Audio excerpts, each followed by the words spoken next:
Sabipun.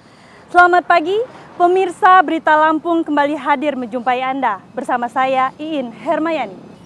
Sejumlah berita aktual dan beberapa informasi menarik lainnya telah kami siapkan untuk Anda. Berikut Berita Lampung pilihan hari ini. Di ujung kampung,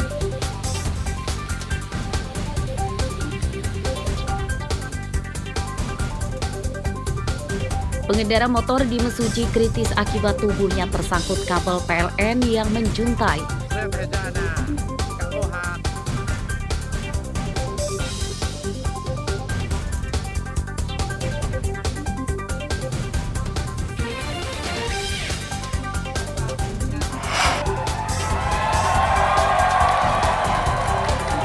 Dua pasangan calon gubernur Lampung membawa isu perbaikan jalan saat debat kandidat untuk mendapatkan simpati masyarakat.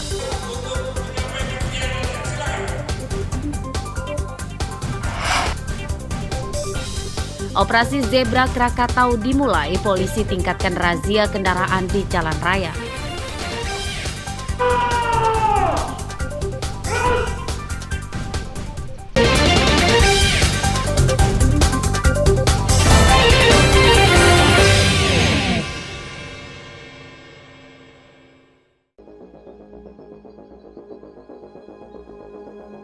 Sehari setelah kecelakaan dari sepeda motor, kondisi kesehatan Irfanto, pemuda berumur 23 tahun mulai membaik.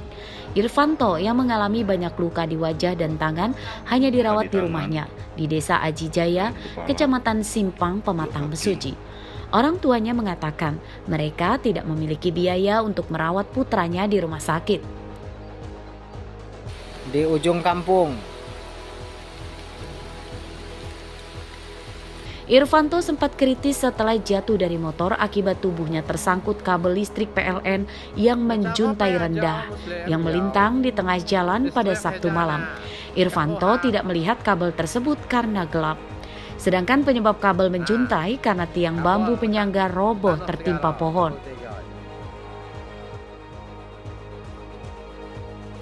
Udah ketahuan sama warga, dibawa ke dokter. Kenapa Bu nggak langsung dirawat aja di rumah sakit? Ya satu karena biaya, dan dokternya bilang katanya bisa dirawat jalan. Ya, saya mohon, karena ini kan menyangkut nyawa juga ya Mas. Apalagi kelihatan itu lehernya kayak gitu kan. Ya mohon pengertiannya, yang punya kabel itu bertanggung jawab gitu Mas. Para saksi, korban ini dari arah Adijaya itu menuju ke Mekarsari. Dengan perjalanan antara Batas Bengkok, itu ada kabel yang melintas karena memang kabel tersebut tidak ada tiang di situ. Disantolkan ke pohon ya, mungkin tertiup angin yang melintas ini hingga kendor. Nah, korban tersebut ini karena memang satu tidak penerangan, jadi tersantol di kabel tersebut. Artinya kabel itu apa terlalu rendah? Bagaimana sih? Bukan terlalu rendah lagi, karena kabel itu kurang lebih sekitar 1,5 meter dari badan jalan. Nanti memang kendor terjatuh kabel itu. Kabel itu terjatuh ya. Orang tua korban berharap PLN sebagai pemasang kabel yang menjuntai tersebut membantu biaya pengobatan putranya. Mustaki melaporkan dari Mesuji.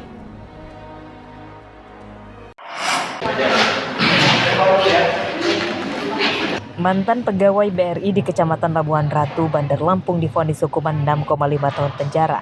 Terpidana bernama Arianto mengorupsi dana kredit usaha rakyat atau KUR hingga 1,2 miliar rupiah dengan modus merekayasa sekitar 20 UMKM fiktif.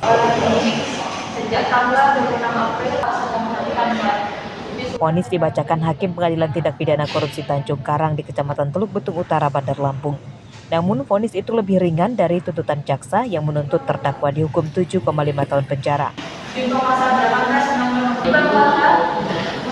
Dalam kasus tersebut, Arianto sudah berpengalaman sebagai mantri KUR karena sudah lama bekerja di BRI. Akhirnya ia tergiur memanipulasi kredit modal usaha salah satu bank BUMN tersebut. Kebohongan terdakwa terbongkar setelah diaudit kantor akuntan publik.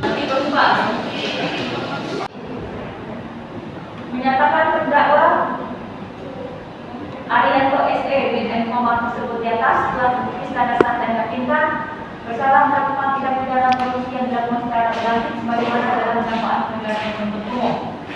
2. Menjatuhkan pidana kepada terdakwa Arianto SE bin F. Nomor pada paling dengan pidana penjara selama 6 tahun dan 6 bulan dan denda sejumlah 300 juta rupiah dengan catatan apabila denda tersebut tidak dibayar dengan pidana kurungan selama 2 bulan. Menghukum terdakwa untuk membayar uang pengganti sejumlah 1.233.770 rupiah paling lama dalam waktu 1 bulan sesudah putusan ini membayar kepada hukum tetap. Jika tidak membayar uang pengganti tersebut, maka kasar dendanya dapat disita oleh jaksa dan dilarang untuk menutupi uang pengganti tersebut. Pada putusan hakim, terpidana juga didenda 200 juta rupiah serta diwajibkan mengganti kerugian negara 1,2 miliar rupiah. Untuk membayarnya, pihak pengadilan menyita aset tanah dan bangunan milik terpidana. Artsadi Saputra melaporkan dari Bandar Lampung. Bangunan beserta sertifikat hak milik nomor. Ada yang sudah diadili, ada juga kasus penyaluran kredit usaha rakyat atau KUR fiktif yang masih dalam tahap penyelidikan. Di antaranya yang sedang ditangani Kejaksaan Negeri atau Kejari Bandar Lampung dengan jumlah korban mencapai 132 orang yang seluruhnya merupakan warga Kelurahan Gunung Sari, Kecamatan Tanjung Karang Pusat. Hingga Senin siang, penyidik Kejaksaan Negeri Bandar Lampung telah memeriksa 14 saksi, 2 orang diantaranya adalah karyawan bank milik negara atau BUMN. Sedang telah dilakukan penghitungan oleh tim audit internal mereka dan telah kami juga mintai keterangan. Sudah hampir terlihat bahwa berapa ditemukan indikasi yang dirugikan tersebut, dan beberapa juga nasabah-nasabah telah kita lakukan pemeriksaan, kurang lebih yang telah dilakukan pemeriksaan atau dimintai keterangan di bidang tindak khusus pada proses penyelidikan ini kurang lebih 10 orang. Terungkapnya kasus tersebut bermula ketika ratusan warga Kelurahan Gunung Sari mendatangi kantor Kejari Bandar Lampung pada bulan Juli lalu. Mereka mengaku sebagai korban penyaluran kredit KUR. Para korban didatangi juru tagih utang atau debt collector padahal mereka belum pernah mendapatkan uang kredit itu. Modus yang dibangun ya, ibu-ibu ini hanya dipinjam identitas dan diiming-imingi akan diberikan uang. Faktanya ibu-ibu ini tidak pernah menerima uang ya, tidak pernah menerima uang yang dijaminkan yang untuk dipinjamkan itu tidak pernah diterima oleh ibu-ibu. Bahkan pada prosesnya ibu-ibu ini hanya diminta KTP KK, kemudian jaminan itu sudah disiapkan semua, jaminan kemudian tempat usaha itu sudah disiapkan semua oleh si oknum ini gitu loh. Para korban menduga kejahatan kredit fiktif tersebut melibatkan oknum pegawai bank karena mereka tidak pernah disurvei, namun rupanya kreditnya bisa cair sehingga timbul tagihan. Para korban mendesak Kejari mengusut kasus tersebut secara tuntas dan menangkap pelakunya. Artsadi Saputra melaporkan dari Bandar Lampung.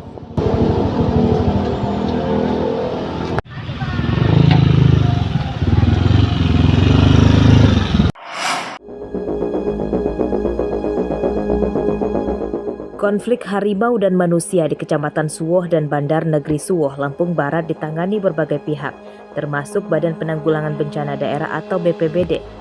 Perlu ada solusi jitu untuk menangani konflik tersebut sebab sudah ada 6 orang korban selama tahun 2024 dengan rincian 3 meninggal dunia dan 3 luka akibat diserang harimau di kebun.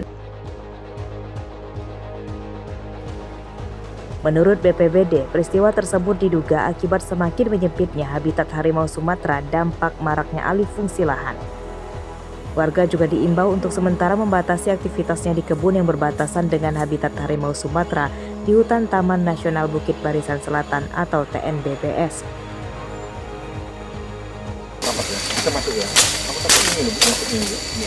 Terdapat 4 desa yang berbatasan langsung dengan TNBBS akan ditetapkan sebagai zona berbahaya. Kedepannya harus ada program khusus untuk menjaga kelestarian hutan, satwa, dan keselamatan warga. Tujuan utama ini adalah bagaimana kita sebenarnya memberikan kesadaran kepada masyarakat ya, melalui solusi yang konkret bahwa area-area di sekitar 4 pekon ini emang menjadi teritori dan habitatnya harimau Sumatera ini. Harapannya sih kepada pemerintah pusat, ya utamanya pemangku kepentingan ya yang punya kewenangan di wilayah hutan dan Taman Nasional Bukit Barisan Selatan, itu ada upaya-upaya konkret untuk mengintervensi baik itu berupa kegiatan dan program khususnya di kawasan Kecamatan Suwa dan BNS, himbauan kepada masyarakat ya Sukamarga, Antatai dan Tembelang, tolong artinya jangan abai dengan kondisi yang ada, dengan kondisi ke wilayah yang ada. Kita harus selalu waspada supaya kondisi atau kasus seperti ini tidak terjadi. Sebelumnya, 1 harimau Sumatera ditangkap. Untuk mengantisipasi serangan harimau, Satgas Gabungan dari Pemda, BKSDA, Balai BNPBS, TNI hingga Polri akan kembali memasang kamera pemantau dan kandang jebak. Rosandi melaporkan dari Lampung Barat.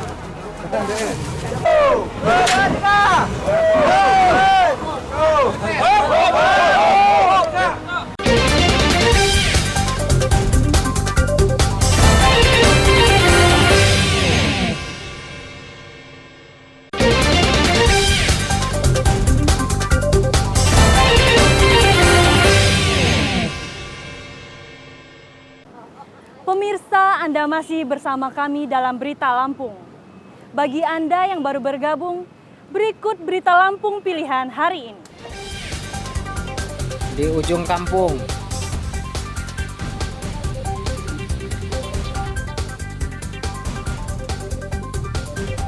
Pengendara motor di Mesuji kritis akibat tubuhnya tersangkut kabel PLN yang menjuntai.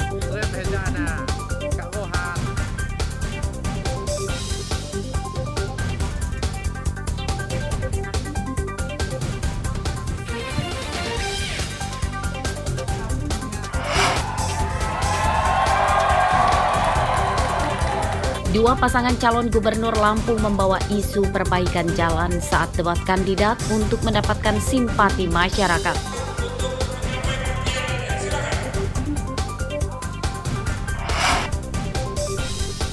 Operasi Zebra Krakatau dimulai, polisi tingkatkan razia kendaraan di jalan raya.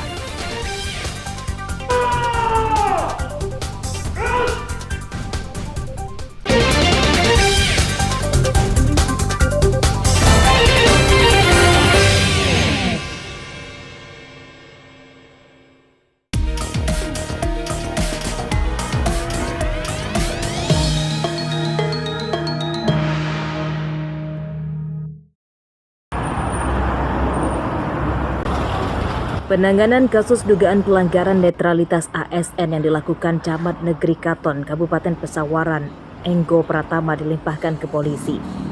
Hal tersebut setelah Sentra Gakumdu melakukan pleno atas perkara pelanggaran pilkada tersebut yang statusnya naik ke penyidikan.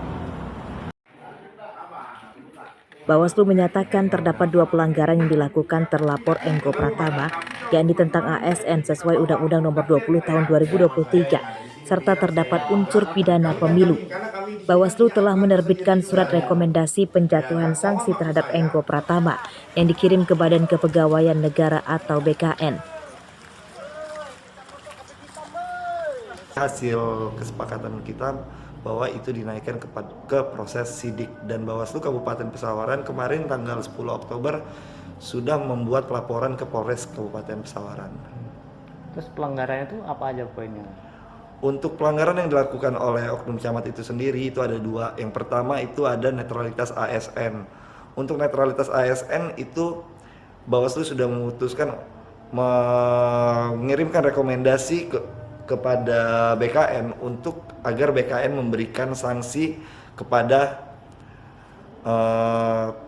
terlapor, dan yang satunya lagi yaitu terpenuhinya dugaan unsur pidana yang dilakukan oleh Camat Negeri Katon. Sementara itu, Polres Pesawaran menyatakan bahwa Enggo Pratama masih berstatus sebagai terlapor. Penyidikan kasus tersebut akan berlangsung selama 14 hari yang kemudian dilimpahkan ke Kejaksaan. Untuk kasus Camat sendiri, ya Camat Negeri Katon, Itu kemarin sore kita sudah menerima laporan dari Bawaslu terkait dengan pelimpahan kasus yang naik ke tingkat sidik dan sudah diterima oleh SPKT kita kemarin sore kurang lebih 17.30. Kemarin itu berarti tanggal 10 ya, dan sekarang sudah kita tangani.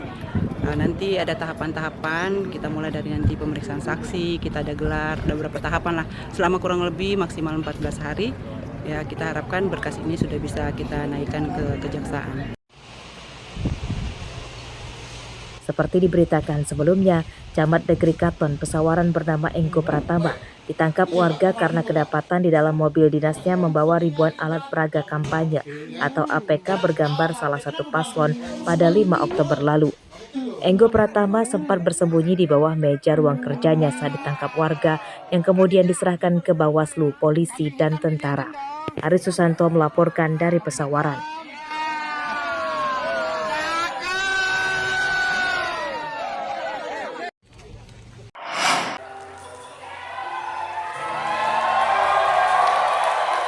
Hubungan harmonis diperagakan dua pasangan calon gubernur dan wakil gubernur Lampung yang akan bersaing pada Pilkada 27 November mendatang.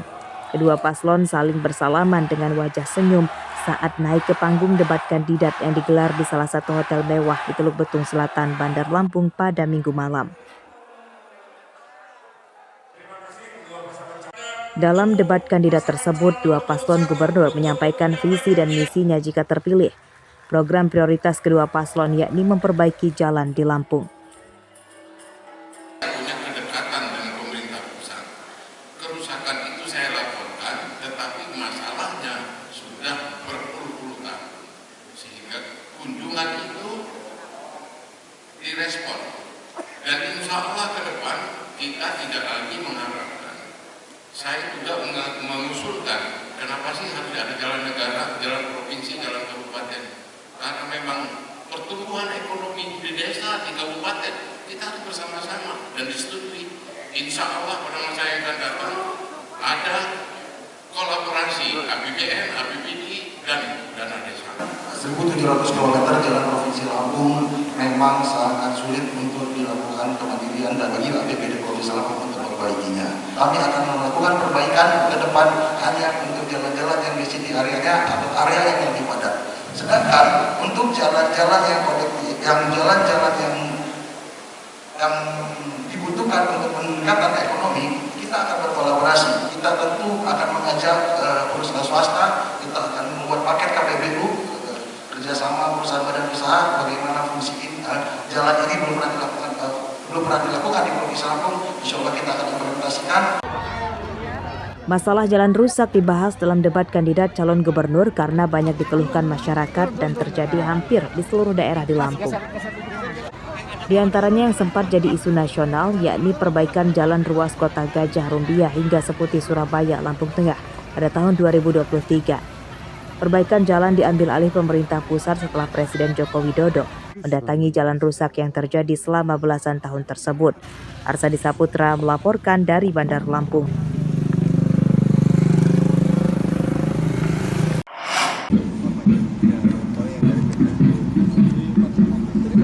Berbagai cara dilakukan aparat keamanan untuk menjaga pilkada serentak berjalan lancar dan damai. Salah satunya dilakukan Polres Lampung Tengah yang membentuk tim satuan tugas atau Satgas Kuat bersama berbagai elemen masyarakat. Polres Lampung Tengah. Satgas bertugas mendinginkan suasana sebelum, saat, dan setelah pilkada yang mulai memanas. Untuk itu, selain melibatkan aparat keamanan seperti Polri, TNI, Satgas Kuat juga diisi para tokoh agama, tokoh adat, dan tokoh masyarakat. Nah, ini mempunyai mata pilih terbesar dan wilayah yang terbesar, berbanding lurus dengan kerawanan yang ada. Oleh sebab itu, kami dari Lampung Tengah membuat suatu terobosan kreatif dalam rangka calling system, yaitu membentuk Satgas Kuat, yang mana Satgas ini terbentuk dari elemen-elemen masyarakat yang mempunyai peran atau dari budaya, dari tadi ada suku, ada dari Jawa, Lampung, Sunda, Batak, Bugis, dan semuanya Chinese, semuanya kita undang. Kemudian dari lapisan agama, Hindu, Buddha, Katolik, dari Islam, MUI, semuanya kita undang. Dan LSM-LSM lain yang ada di Lampung Tengah ini yang berpengaruh di masyarakat. Selain mengamankan, Satgas Kuat juga bertugas memberikan edukasi politik yang baik dan bermartabat. Nantinya, tim Satgas akan memetakan daerah rawan konflik pilkada. Apalagi Lampung Tengah memiliki wilayah paling luas dan rentan terjadi gesekan masyarakat. Inisiasi dari Pak Kapolres ini menurut saya suatu terobosan yang luar biasa, suatu kreativitas yang perlu kita hargai. Karena memang bagaimana kita menciptakan pemilu kada yang aman, damai, kemudian sejuk dan harmonis, itu menjadi tanggung jawab kita semua, menjadi tanggung jawab kita bersama. Memang Tim Satgas dikukuhkan di halaman Mapolres Lampung Tengah Senin siang. Pemda juga berharap pilkada di Lampung Tengah bisa berlangsung lancar. Ari Susanto melaporkan dari Lampung Tengah.